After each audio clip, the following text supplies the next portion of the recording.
EN, ISO 13857, Safety Standards in Robotics. The correct safety distance between the danger zone and employees. Use tools. The right tools, less effort, more safety. Validation. Check and understand results transparently. Correction. Adjust distances. Minimize risks. Verification and assurance in accordance with EN ISO 13857. Here you see the standard OLP process. The robot follows its program path. Right now, it's not guaranteed that the distances to the safety fence are sufficient. I open the tool to calculate the safety distance according to EN ISO 13857. Two key parameters are the fence height and the hazard height. EN ISO 13857 links these heights to the required safety distance. First, I measure the hazard height on the system and enter the value into the tool.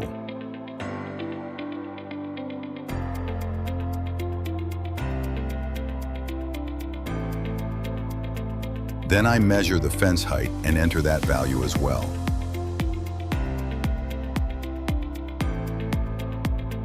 Next, I define the fence path directly in the 3D view by clicking along the fence line, so the tool knows where to create the geometry.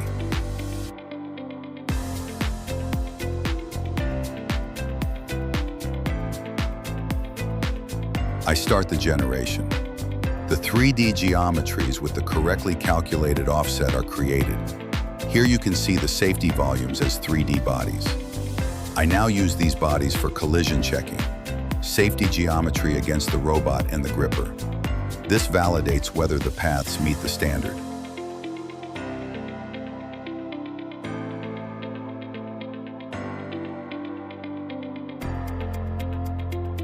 I start the simulation. Here, a collision with the safety geometry occurs. In this case, it is acceptable because there is a separate guard fence at that location.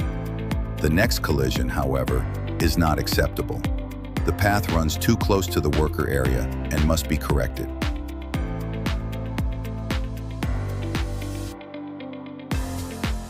I correct the robot path step by step. I add additional waypoints and adjust the blend radii until the path runs safely.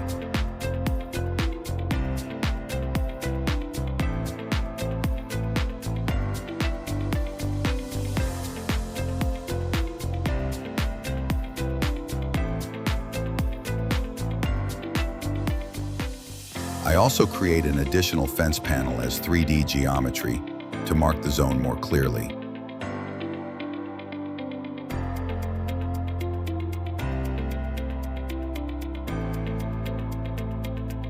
The simulation now runs collision-free. The robot paths comply with EN ISO 13857. The distances to the fence and to the worker area are ensured. If this helped you, please leave a like and follow me on YouTube, Instagram, and TikTok. More tools and workflows are coming in the next video.